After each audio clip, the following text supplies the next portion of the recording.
Welcome to On the Chain. This is Jeff here with co-host Chip. What is going on, Chip? If everybody is ready, we are ready. Get your morning coffee because we are going to talk about Ripple, XRP, and some other great things in the crypto space. The big question of the day is, will XRP hit an all-time high over $3.80 after the case? Throw in your answers in the poll. And Chip, if you're ready to kick this thing off, we got a ton of stuff to cover, including some commentary from some great attorneys in the space. Yeah. You guys know who they are, and we're going to go over them. Let's go. Welcome to On the Chain. Let's go. Good morning, good evening, and good afternoon, depending where you guys are coming in from. Drop where you're coming in from, the city, the country. And if you guys want more blockchain, XRP, SEC updates like this, go ahead and hit that subscribe button, click that like, click that subscribe, and don't forget that notifier bell, because that's when you notify us when we actually go live. We drop videos too throughout the week, so you'll see that shorter versions of the week. A lot of people are like, I don't have an hour to catch you guys. Well, that's great, because we cut up some key segments and we repost them as like 10 to 12 minute videos that you guys can catch, and those do pretty well, and we get a lot of new viewership in that way as well. So anyway, Jeff, lots going on. I know you and I both got to Toronto in the house. Toronto. Look at love me some Toronto. We're going from Toronto to New Zealand. That's pretty awesome. Go from tall mountains to tall CN towers. There it is. So CN Tower. There's only one. Jeff, something that's kind of came up that has been kind of in my craw, man. I wanted to talk about this. Melbourne Biatch. We got to talk about, there's all this chatter about CBDCs. Obviously, we know Ripple is very steeped heavily. We know the Stellar Foundation also making a lot of progress with CBDCs and pilots and tests. And although it's in theory, it sounds like a great thing, but I want to put this up there and want you get your thoughts on this, because this right here is actually incredible. So JP Morgan Chase has been on a little bit of a tear lately. They've been sort of debanking people. And this is like the latest one here. There's a religious nonprofit group led by former U.S. Ambassador Sam Brownback. JP Morgan Chase closed the bank account. So the question they have here is, what happens when they start debanking pastors, Christian leaders, people from the Jewish faith, people from the Muslim faith, because they just don't care for what they have to say, right? So this happens to be a Christian, but this is just the top tip of it. There's the obligatory supportive comments. So this National Committee for Religious Freedom, or known as the NCRF, it's a 501c4 political action nonprofit. And the mission is, Jeff, get this, focused on defending the rights of everyone in the U.S. to live one's faith freely. So even though it's a Christian-based organization, they stand for having your faith, whether you're a Muslim, the Jewish faith, a Christian faith, doesn't matter what faith, but to be able to practice your faith freely and openly. So JP Morgan Chase closed the account. Now here's one of the things, I don't get in like the whole big crux of the article here, but they said, oh, it was a mistake. Oh, you didn't do this. And they're like, well, it had to be this for after 90 days. Like, well, they closed it after like a very short period of time. But here was the caveat. They said, well, I'll tell you what, if you give us your donor list, we can go ahead and we can open your bank account up again. So my question to you and everybody out there, Jeff, is this: if corporations, and this way it's just a bank, but it's corporations, right? Let's not pick on the banks, because there's other, PayPal, for example, that's a fintech, right? That's not a bank. And you have other organizations too that are doing similar types of things where they're just banning people from the platforms. They're deplatforming them. So if the corporations are willing to do this because they disagree with an opinion or what you stand for, or they want more information from you, what is to stop governments from doing this when it comes to a CBDC? Man, that's a great way to phrase it. I had an idea you were going in that direction. It's man, It's a great tie-in because 100%, we have governments that are slightly out of control, not supporting the people, not supporting freedoms. And then we see these corporations that are out of control. Now, the thing is, the corporations also pull the purse strings of the governments and the officials, the elected officials in government. And so, that's just a solid point, because we see what's going on with PayPal. PayPal had to retract. They basically said if they catch you spreading any kind of misinformation, they're going to fine you $2,500 immediately. So first of all, who elected PayPal to be the overseer of information and the declarers of what is true and what isn't? And then who is giving them the authority to fine? I mean, it's simply outrageous. And then for Chase now to start moving in that direction is also, outrageous. And we're starting, we're seeing more and more of that. It's kind of crazy.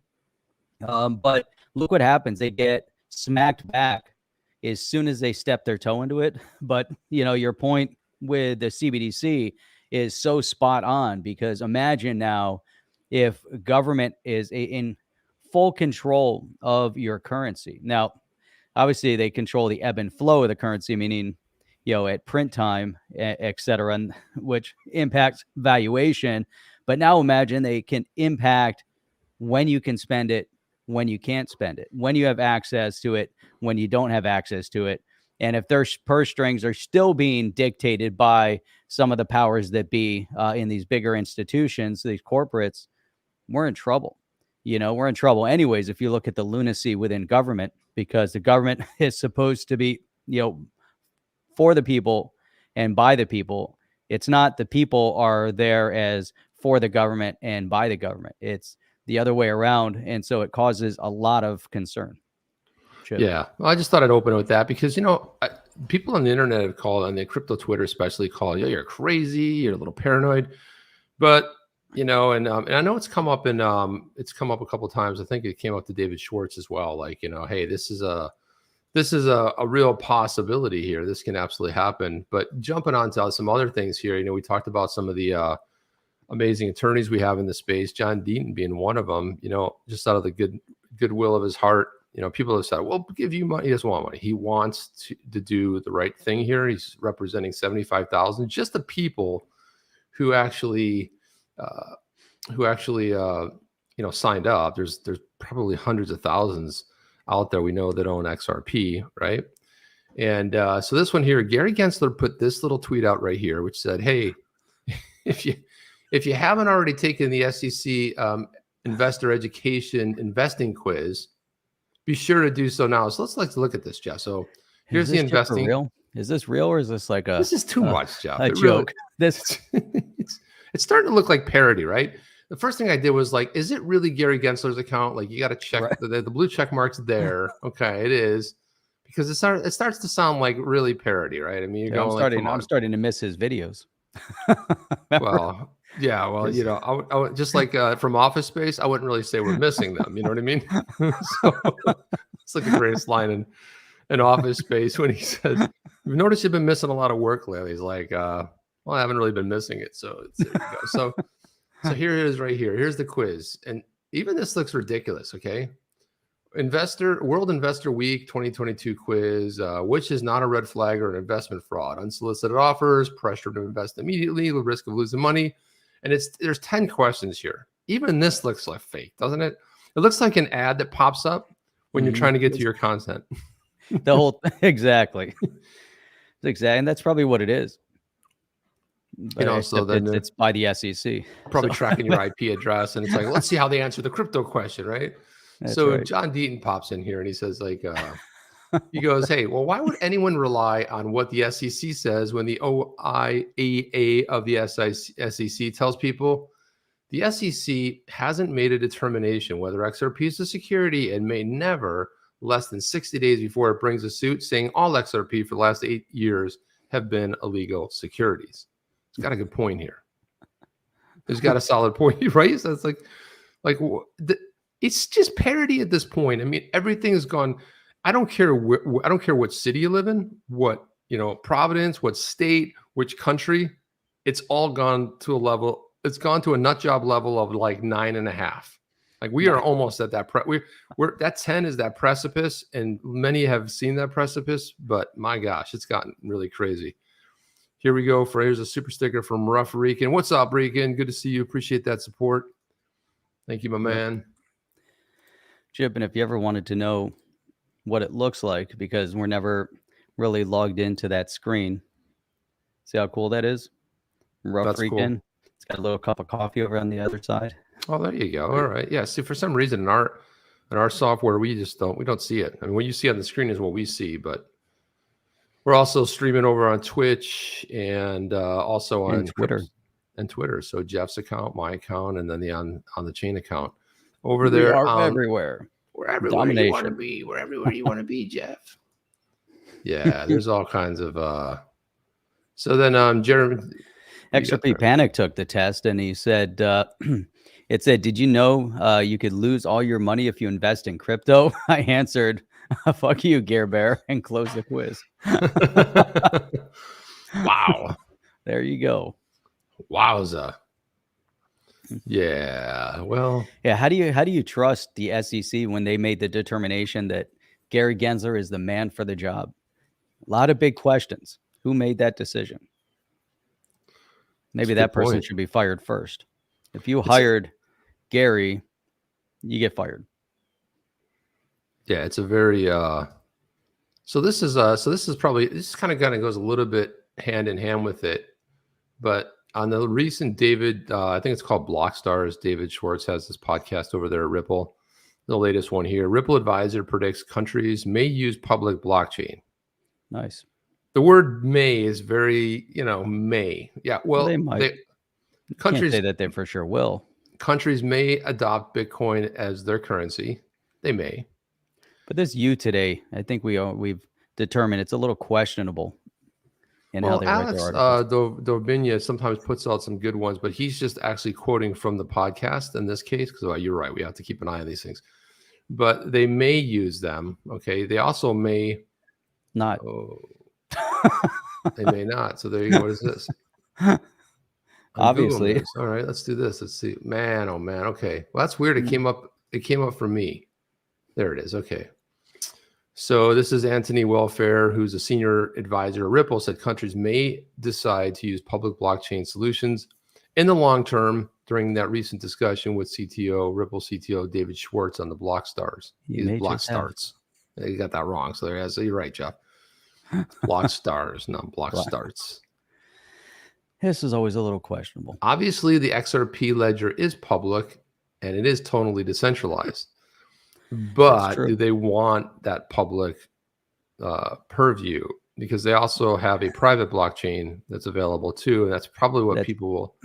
I like the idea of, what do you think? Private or public? Because what was the country? Was it Romania or one of those countries over there? I forget which one it was that was experimenting with a digital currency, and they were building on the Stellar platform. And they were using a private chain of Stellar, and they tested it. And the big question mark was, in that scenario, if the public chain was getting upgraded, the private chain wouldn't get those same upgrades. And so they would be stuck potentially with the older technology, because how are you going to continuously update all these different private chains? You don't know exactly what they did to them. They're more responsible. So what do you think? If it rolls out, would it go public ledger? Because like they're saying here, it would be relatively easy, or do they stick it to a private version? Yeah, I mean, I kind of think that, I don't know if they're going to want a public version too, because everything's on the blockchain too. So that means that anybody, you can see into everything. If you have the address, if you know what's happening, the account, you can see it's total transparency. So it would make a lot of sense in some ways. I mean, because you wouldn't necessarily have the actual name. But Jeff, we just saw recently what happened with this whole Celsius. What happened in court here? Something was actually put in court, had the names of all the users and their holdings on Celsius.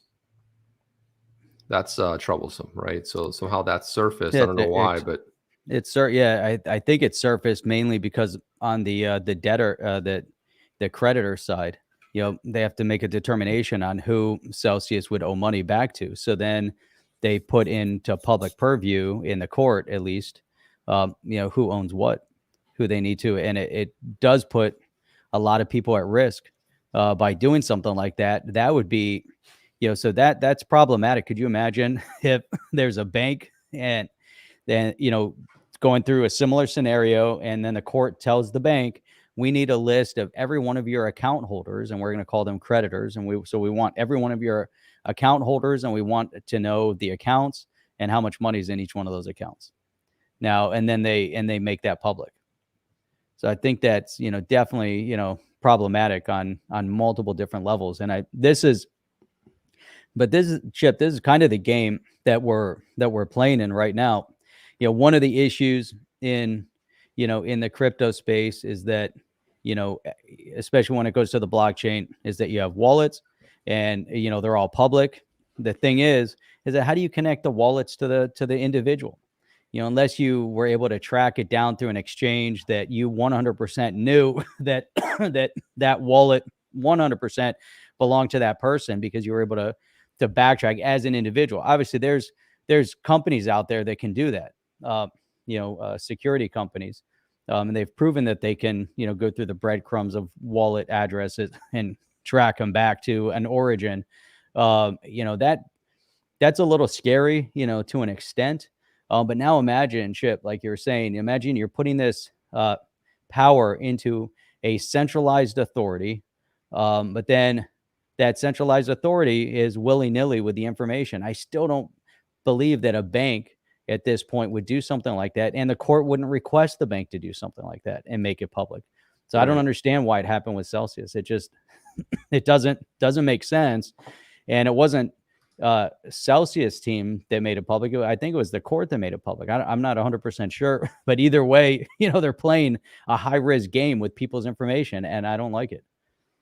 Yeah, it's a little, and again, and when you see what's happening in a court case, and a lot of that is public, and a lot of it, we saw it happen in the Ripple, the SEC v. Ripple case, where names of partners were put in there. They don't want to be in there. They don't want to be publicly disclosed, especially since they haven't publicly announced any sort of a partnership, because we've seen that Ripple has close to 500 plus, don't quote me on this, but it's well over 450 partnerships. We only know about 100 of them, but it's when the partner says we'd like to be public about it, that's when it's released. Otherwise, it's kept close to the chest, and that's how it kind of works there. So, and then there's this one here from the James Filan, and James Filan's taking a little bit of break, which you'll get into that in a little bit, but we have here breaking Judge Torres overrules. This came out. This was a while ago. Okay, this I think this came out on the 29th. Yeah, September 29th. But this was when Judge Torres overruled the SEC's objections and orders the SEC to turn over Hinman docs. But then I saw a very recent tweet. I think it was yesterday. Could have been the day before. And this was Jeremy Hogan.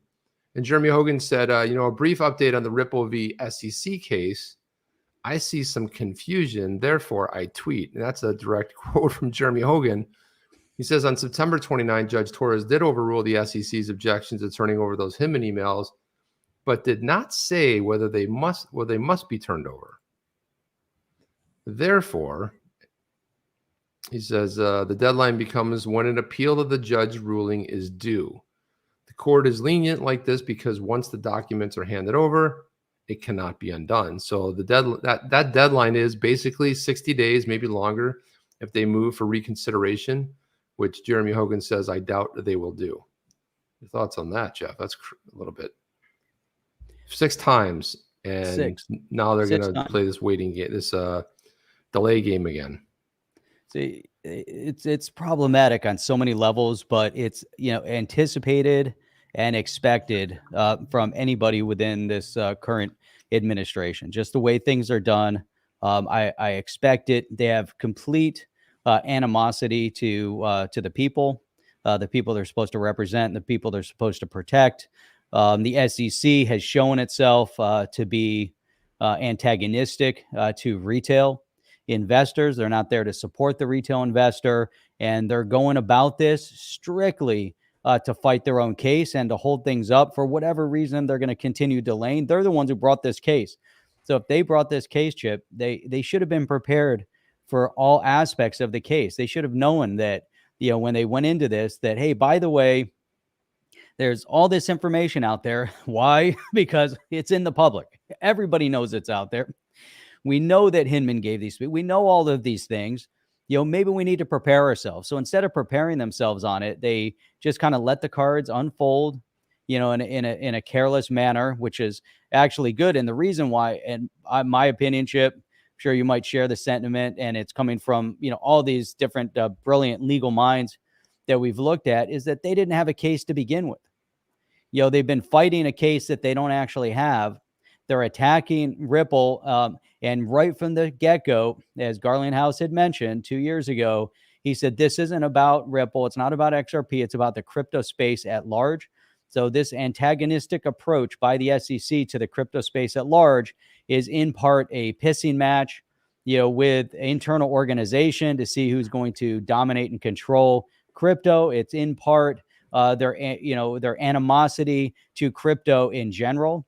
Maybe helping to support the Fed, helping to, defend the sovereign fiat currency on a more global scale, and, in part political, and then in part, delays as they try to pick winners from losers. And that's, the government seems to be on point with that continuously, where the government believes that it's their role to pick winners and losers. And that's not their role.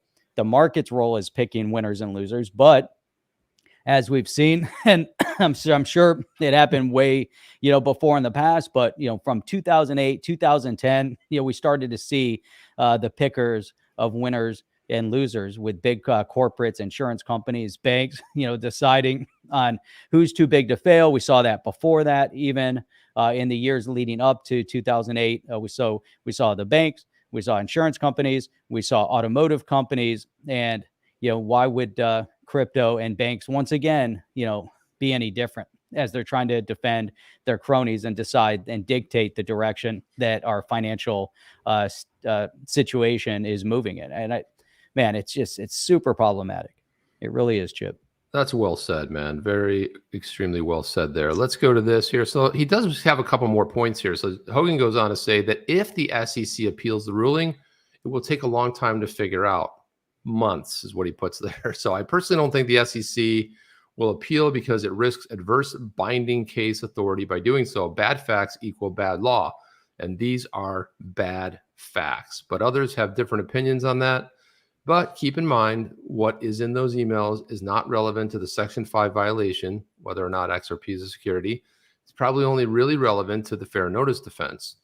And also remember that not only the SEC moved for summary judgment on the fair notice defense, Ripple did not.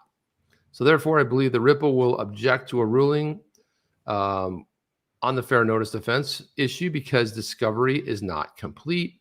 It wins that objection. So even if the SEC appeals the email order, the Section 5 violation issue will continue forward and be fully briefed by November 15th. No matter what happens in the Hinman email issue, no matter the delay, the main issue will move forward to judgment. If Ripple wins on the Section 5 violation, the FND becomes moot, which is the fair notice defense.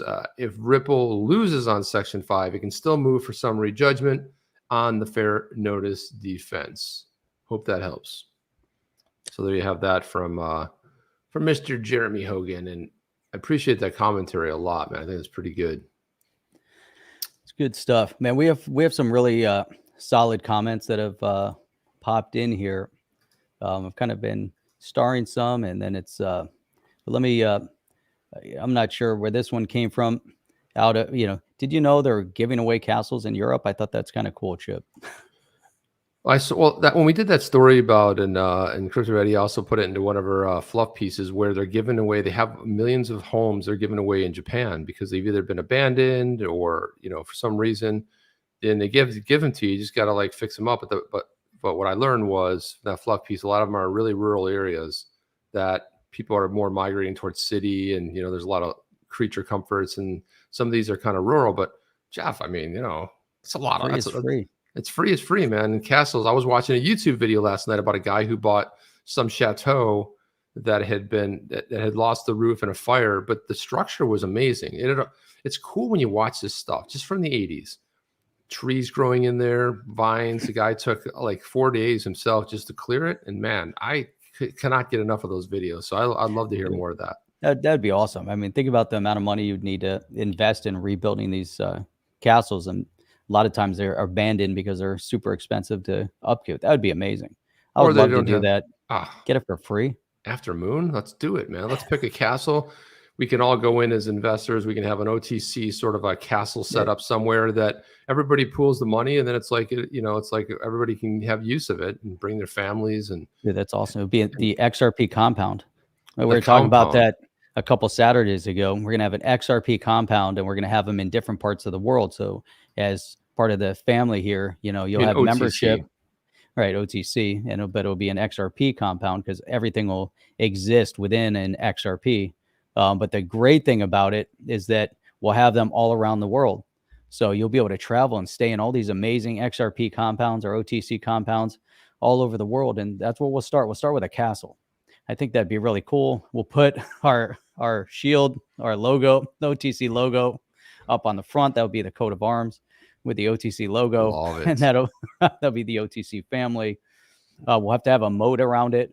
We'll have alligators, of course, with OTC logos on them. Be sweet. I don't know how alligators will do fare in some of the climates where there's castles. I don't think they'll like it, to be honest. Probably not. Probably need the first castle down here in Florida, but yeah, that's how it go. So Jim D had mentioned, he said, if the public could see how their government and central banks dole out money and favors, there'd be lots of officials going to prison or worse. That's a pretty good statement. Well, Jim D, on the back of that, though, I would say this, I honestly believe the demise of the Federal Reserve here in the U.S. it's unlimited time, 2-3 years at best. It's, 51 years ago, Jeff, 1971, they said, speculators. I don't think it was speculators. I think it was people showing up saying, hey, where's my gold? Because the U.S. dollar was backed. Well, I should say that let's not call it the U.S. dollar. Let's call it the Federal Reserve note, because that's what it is. It's owned by a third party. They created a debt system that every country is enslaved to. That's why what could be interesting about the CBDCs is if or let's just say a digital currency of some kind is a sovereign digital currency. So eliminate the central banks, go back to having a real sovereign, whether it's digital or it's fiat, whatever. That would be the point, because it was temporary, Jeff, and it's like 51 years later. Is it still temporary? Are we still waiting for this to happen? John Deaton weighs in on Jeremy Hogan's tweets that we just talked about. He says, as I've said, XRP holders never want to see Judge Torres rule on the fair notice defense. If she does, it's because she decided XRP is or was a security. That's that Section 5 violation. For Ripple, the fair notice defense is akin to being an insurance policy. It only comes into play if Ripple loses on the security issue.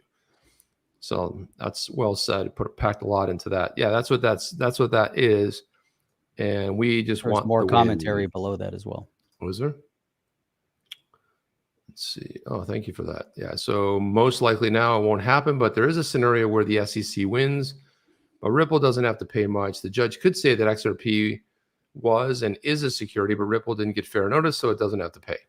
XRP holders get screwed. I don't think that's going to happen, but that fear is one reason that I sued the SEC. Strong.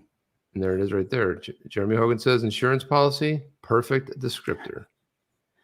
Man, I tell you what, it's amazing that, whenever there's something bad that happens, people look and hyper focus on the bad event. But many times from that bad event, amazing, great things happen. And we always have to focus on what can happen as a direct result. We've seen it, throughout history. There's events that can happen, globally, kind of like a SEC v. Ripple court case that is impacted, tens of thousands, if not, I don't know how many XRP holders out there. Let's call them hundreds of thousands. I don't know what the number is, but it's impacted people all over the world. Then there's events that can happen to an individual. Someone could be, horribly injured in an accident, but then maybe something amazing comes out of that. Even though they had to suffer through something, but on the back end, they rose to the occasion and something great happened that wouldn't have happened otherwise. So there's all these types of events. And I'm looking at, one of the great things that has come out of this SEC v. Ripple case. We have complete visibility into the inner workings and irrational inner workings of the SEC. And people see that on a global scale, I think is really important. And on the other side of it are people that have risen to the occasion, like John Deaton, right, in defense of all of these people around the world. And it's brought together people in the crypto space at large, within the XRP community. It's tightened a bond for people that is pretty amazing. And at the end of the day, when we look back on this a couple of years from now, we're going to say, without that case, a lot of these things might not have happened. All these things might not have been brought to light. We've had to go through 2 years of turmoil. Even if we think, Chip, 2020 to 2022, how devastating it has been for our economic well-being in this country, not to mention any political persuasion one way or the other. But now, as we go through it, think about how much visibility people now have into the inner workings and, again, the inefficiencies of politicians, of the way government is, all these negative things that have happened. And here we are sitting on a doorstep here of another election in the U.S., and we're going to see how great things will be as we move forward into the next couple of years and beyond. And I think we have a lot of good things that are coming out of it. We've unfortunately had to, suffer through, some turmoil to get to where we're going, Chip. But it's amazing, and that, again, SEC v. Ripple case, my point with that was, John Deaton, Jeremy Hogan, James Filan. We've seen some amazing attorneys that have really stepped up to help all of us, educate and understand the dynamics of what's happening here. And it's made everybody better as a result. Chip. Man, I couldn't have said it any better myself. I mean, I think we're sitting in a really solid sort of a scenario right now. And I got to say that XRPL Labs has been really making some serious, awesome developments here. So this is one of the ones right here. Check this out. This was a XRPL Labs. That's WietseWind's outfit there in the Netherlands. Says XRP Labs improves the security of multi-sig addresses, extends signers list to 32. And holy cow, there's a lot of stuff going on here. So in a tweet on Thursday, XRP Scan disclosed the XRP Labs had enabled the extended signer list amendment on the mainnet. And he put out this tweet saying, hey, check this out. WietseWind said, check this out. This is a signer list, multi-signer accounts with more than 8. That was the previous max entries. How? The expanded signers list amendment. And then he puts the amendment from GitHub, and he says the amendment locked in with over 80% of the votes and went live on the XRP Ledger. So this is when you put it up for 2 weeks, it gets voted, and if it gets an 80% plus or more consensus, then it went ahead and passed. And it was weird because this wasn't even on our radar. But there it is right there. He said a win shared a transaction he signed using the Xumm wallet. It's called Xumm Wallet. Confirmed that the feature is live on the mainnet, supported by both the Xumm platform and the Xumm app. Additionally, developer reveals XRP Labs already working on an intuitive multi-sig app. Now, this is exciting. A multi-sig app in conjunction with XRP. Notably, the amendment was coded by a member of the XRPL Labs, not Ripple. It bears mentioning, and again, this is true decentralization. Anybody can go ahead and put an amendment forth to be voted for on the, with the nodes. It says bears mentioning that a multi-sig address requires at least 2 or more private keys to approve a transaction, creating a form of two-factor authentication. Consequently, it takes more to compromise a multi-sig wallet. So there's some added protections in here that will make it definitely more secure. And it says, despite being slower than normal address, it requires only 1 private key. It's useful in several applications. For example, and this is a really good one, Jeff, you might want to take note on. For example, it's useful in an escrow transaction and an organizational decision-making over funds allocation. So it's in a company oftentimes big checks are signed, have to have approval of 2 people in the organization. Otherwise, someone could just sign all the checks, and then run off with the money. So you have some checks and balances inside of, especially corporations. Sometimes it's 3 people. It goes through, the person, first 2 people they sign. So this multi-sign, this multi-signature, especially in an escrow situation, you have 2 parties. When both parties agree, boom, there's your, in conjunction with a smart contract. This is a really incredible development. Dude, that's amazing. I'm liking that. This shows the ingenuity in the space, shows how this space is maturing at a rapid pace right now. Swift is playing catch up on their cross-border payment solution. And I think they're stumbling over there. But what we're seeing from a business transactional perspective is where blockchain, crypto, smart contracts, all these different things. I'm liking that with the multi-sig, wallet, getting approval for the different payment releases and movement and all these different things contractually. This is what crypto has been all about, the NFT craze and, kind of like the Beanie Babies, all these little things that go on as, this space is developing was very, very important. But we're finally getting to the real critical element of what this has been all about with, again, blockchain and crypto. Now, I think it'd be really, I would say difficult to believe that, be really difficult to believe that that banks, financial institutions, and government isn't already ahead on this and understanding that the direction that decentralization and the crypto space was going in, which is again goes back to this SEC v. Ripple case. I firmly, believe there was a massive, political component to it. And there was a control mechanism in place. And we're seeing that because look how amazing this is, right? With the Xumm wallet and the multisig and all of these amazing things that are happening, even Ripple in general, what they have released with RippleNet, with the on-demand liquidity and what that does to change the way money is moved on a global scale. Banks and governments want money to move slowly, and they want to be able to charge, massive fees. And they don't want transparency in the process. They want the inefficiencies. That's they do. Why is believe that? I don't know. I guess it's more. I do know, but yeah. Well, Jeff, another development here. So, like I said, XRPL has been on a tear right here, and so this one here from WietseWind over there at XRPL Labs. He says, "Dear some users in our homeland, which is the Netherlands," he says the wait is over. You can now use on-ramp services to send the euro from your bank account to XRP in your XRP Ledger account. But this was kind of shocked me right here. He's like, if you live outside the Netherlands, F you.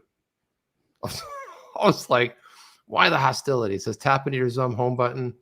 Your on-off ramp will be listed. And there's a thread. But that's not real, Jeff. He didn't really say that. I just goofed around. What he really said was, I was just goofing around. I hope he doesn't get mad. But he says, what he really said was the off-ramp will be added later this week. I was just playing around a little bit there. Tap your Xumm home button. Your on-off ramp will be listed. So this is exciting because, yes, it's just the Netherlands. If you're one of the 17.2 million people that live in the Netherlands, what a happy day for you. I mean, what a great development. There it is right there. There's your on-off ramp. You tap that. There's the Netherlands flag in the shape of a heart. And then you scan the QR code and you're right there. He says, so how does it work? You onboard once. We do the required KYC and proof of address. And then you'd open up the on-off ramp X app at any time. We give you a deposit description, which you can use to send from your IBAN to our IBAN. Within minutes, you'll have the XRP in your XRPL account. Wow. This is a really cool development. So what are the per transaction fees? When turning your euro into XRP and vice versa, we'll get you the best spot rates available through our liquidity providers. We're talking good prices, decent exchange prices, not those awful buy crypto quick and easy with the 3% markup. So this is another, not only will you be able to do it in minutes, but it'll also be pretty low as far as the rate. So the on-off ramp costs around $5 or €5 per year. It's available for some pro users, which is roughly around $60 to 60 euros per year, and then you'll have a Xumm Pro and an on-off ramp, and then there will not be a fee per exchange deposit withdrawal. So again, this you might pay a lot more than that when and with an exchange. He says, well, what are the requirements? Well, we launch in the Netherlands. There's a 2 out of 3 rule. So you need a Dutch bank account. You have to live in the Netherlands. You need a proof of address. I have a bunch of friends in the Netherlands. I'll have to use their proof of address and then a Dutch passport. So I'll take the first two, a Dutch passport. I'll take the bank account and living in the Netherlands, and then I'll use one of theirs and a Dutch passport. Someone else's passport. But the funny thing is, anytime I've been in the Netherlands, people start speaking Dutch to me. They think I'm Dutch. Yeah. I feel at home with my people there because they're the only place I've really ever visited to saw like the land of the giants is like the Netherlands. Everybody is like over 6 foot tall, man. It seems like the whole freaking didn't see anything. Sorry. Okay, there you go. Hey, it says, so Chip, oh, no, go ahead. Oh, I'm not in the Netherlands. When will I be able to use this? We're going to expand one country at a time and aiming, no promises, for the next 3 to be Belgium, Germany, United Kingdom. So there you go. So where's the U.S.? Come on. Oh yeah, that's right. No regulatory certainty here. Yeah, that's not probably going to. You'll also be providing services in Euro, British Pound regions, GBP regions. We will soon, but through partners. They may not have good rates as our own on-off ramps, but it'll still be a lot more convenient than through third-party exchanges. Does it happen throughout the service of the partner? Not really, but blah, blah, blah. But anyway, really good stuff. Very cool. So Chip, you know how Deaton said that he was going to be taking a step back for a little while because there's a lot of work to do. Right. So our buddy Alex Coining203 has decided that he's going to step up and kind of fill John Deaton's shoes while Jimmy Filan. You're saying Jimmy Filan. Sorry. Yep. Well, Deaton is hiding. Deaton's working on the also. So he was saying that Filan Law will be taking a break. I'll post what I can in regards to the SEC v. Ripple case. Nothing filed on the 13th. So thank you very much, for that. I think that's good update of info. But then he came out, and this is really important. So one of the things that we're seeing here, and we talked about Tapjets, we talked about iRemit about a week or so ago. Tapjets has filed their Amicus brief today, trying to hold the fort down while FinLaw is out. Attorney Jeremy and John Deaton, he added both of them. And so this is really amazing, right? So we talked about Tapjets that were getting into it. They filed, but not only did they file in this past week, but also iRemit has also filed. So this is really key. They filed in support of the Ripple defendants' motion for summary judgment. So now we have 2 big companies filing and are participating. This is really amazing news. I really think that things are moving at a rapid pace at this point. Chip, what are your thoughts? Yeah, I mean, I have this trifecta here. Sorry, I'm doing this weird thing again where I'm like freezing up. Yep. 1,000 up, 1,000 down on fiber. And this is what's happening. So it must be my computer. But this trifecta, so you've got the Tapjets, Amicus, you've got the iRemit, and then you're going to have John Deaton. So I think that's pretty strong, something the SEC really never thought about, anticipated. And I think it's the triple win right there. It's just so fantastic because it counters everything that the SEC has been trying to put forth in this case, right? Talking about XRP not having a use case. Well, here's 2 organizations that are talking about how their companies will be damaged if it's deemed. So this is really fantastic in a lot of different ways. I mean, and then you've got, of course, 75,000 XRP holders. Roughly, I mean, it's 74 and change, whatever. The John Deaton's going to be, we had him on here on Sunday, and he is going to be working on this. I know he says, like, I'm not a great writer. He's a great writer because you don't have to put it into, you just have to put the thoughts down. And is it as eloquent as he would like it to be? Who cares? The bottom line is he has this in his heart and his soul. It's going to come out in this Amicus brief, and it's going to be incredibly powerful and hard to say that, well, maybe that didn't mean anything. Well, maybe that was no. So that's my thought on it, Jeff. I just think this triple strike right here is something. And the fact that the judge said, okay, yeah, you can file it. And then don't forget, we had the other one that was a little more nonpartisan. It wasn't for the SEC. That was the Chamber of Commerce, I believe, that amicus brief that also filed. But again, that wasn't, the SEC didn't have an opinion about that. It didn't really take a side from what I remember about the, so that's total of 4 total. But the 3 that matter, the Tapjets, and if you get into that, those amicus briefs, it's actually a pretty good read. Not like some of the stuff where you just go like, okay, enough legalese. They really make their position about, hey, our business will be harmed if this is a negative ruling. Why? Because they're demonstrating the use case of XRP, that it has value, that it is not only that, but the quick usage of it. You want to go ahead, like Tapjets is like the Uber of planes. You want to go charter a plane. You need to get the value there quick. You're going to go in an hour. You don't have time to move. Let's say it's 20K. Boom, you could do it from your phone. Click, click, boom, 3 or 4 seconds. They have the transaction. You're on the jet. So it's demonstrating use case, which is something that you can't get anything better than an amicus brief filed by an organization that says, here's how we use XRP. It's a currency, but also we get full settlement in 3 to 4 seconds, which is really key when you're chartering a something last minute, or you just want to get the value over there quickly. Exactly. That's really well said, really amazing. And I'll tell you what, we are moving in a direction where I think we have arrived, So here's XRP Crow is saying we're close to having global coverage of ODL. He's putting a statement up from Ashish Burla. But I like this one right here. This came out. The stage is being set. NYC World Trade Center platform adds. Crypto means business. Shift your business into carbon neutral. Swift isn't fast enough. So there's a lot going on in terms of what's happening with the crypto space. Click on those large. Let's just cycle through those. Okay, so it's There's just no one. cycle. I thought there were 4 individual ones. Somebody put them up. There you go. But you can see. All right, I see. I missed it on the stairs. You see, I missed that. Yeah, I didn't see that either. But look at that. So here's Ripple. Crypto means business. Step up to a new era of finance. Ripple. I mean, that's pretty cool, right? Shift your business into carbon neutral. Take a real step towards net zero with a carbon neutral blockchain, and Ripple's crypto solutions for business.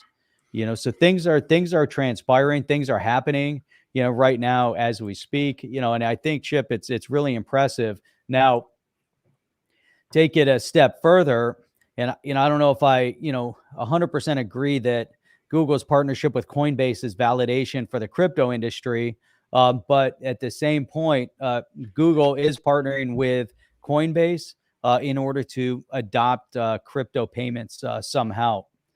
So there's something going on in the back end. People have said, hey, why isn't Google getting involved? And now Google is getting involved through Coinbase, and it's gonna be interesting to see how they move forward. Some of these guys are saying it's, again, validation. I don't know. I disagree with that as validation. I think that Ripple's involvement in the financial institutions and banking and business is validation.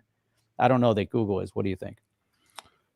I don't say validation, but it seems a little bit of a late move. But it's one of those. Well, you're going to have to do it sooner or later. Apple too. You name all the big ones. At some point, why are they laggards? Why are they taking so long for the adoption? So on one hand, you say like, well, that makes sense, but on the other hand, it seems kind of late. But at least they're making the progress, because we've already seen Amazon adopt it, that you can already use a variety of different tokens to pay for Amazon, like for AWS, for example. There's a lot of different ways. So you've seen the adoption, but Google seems a little bit slow, and Apple seems incredibly slow. That one right there is a shocker to me. Like, why? But a lot of times, maybe Apple's always been behind the curve, where they kind of watch stuff happen. And I remember with the copy and paste, for the longest time, you couldn't do that. But they figured out the best way to do it, right? There were some things like when it first came out, I think that the way they do the technology, and it's just a personal opinion, but I think sometimes they are slow. They're not the first to release a feature, but they release a very good version of it. Here's something from, again, I talked about XRPL Labs being on fire. So here's WietseWind, just incredible week for them. He's always been someone to watch. His organization, very small, but these guys are efficient. So he said, here's a tweet where he said, a friendly reminder that this works today, Jeff. see developers start building level 1 smart contracts on the XRPL. And this is that Hooks amendment. So this talk of, well, someday, and we're going to do this and blah, blah. No, this is today. Smart contracts are on the XRPL. You can build level 1 smart contracts right now. That's amazing. And then, yeah, and they're right on the XRPL. And what is that? Hooks.xrpl.org is the that's that Hooks website. amendment that check it out. They got passed. And so Evernote XRPL hosts submitting claims on our testnet, flurry of transactions all at once, hitting their hook. Over 80 hooks executed at once. Each time the hook emits a new EVR payment in return. This all happens with 4-second ledger close time. Boom. Emoji. Wow. That's very incredible, man. So it's super exciting. We've had so many new developments come to the XRPL, and you just see, again, these are use cases. And look, I'm frozen again. My gosh. These use cases are phenomenal, Jeff. I think that's when I share my screen. Could be, there's something going on with the Chrome browser or some of the browsers with StreamYard. But check this out. Hooks smart contract proposal for the XRPL. Hooks add smart contract functionality, kind of what you were saying, to the XRPL. Layer 1 custom code to influence the behavior of flow of transactions. Hooks are a small, efficient piece of code being defined on XRPL account, allowing logic to be executed before and or after XRPL transactions. The XRPL is known and is being appreciated for its transaction throughput, speed, and low fees, combined with available advanced transaction types like multi-sig or multi-sign. Sorry, we're talking about the multi-sig wallets, but multi-sign, escrows, payment channels, and even a decentralized exchange, all on Ledger out of the box without requiring smart contracts. The XRPL has a lot to offer businesses and creative developers. This is, Chip, one of the things that we've talked about with the XRPL is the game-changing nature of the technology, and it's been around now for, well over 10 years. And, what Ripple has been working on, within the, basing a lot of their business model on the XRPL. And now we're starting to see that there's so much potential out there. We're just scratching the surface. We're just getting crypto to the point of full business utility, and it's going to be pretty amazing. Lee's saying hooks equal smart contracts. Exactly. I mean, it's really, really impressive.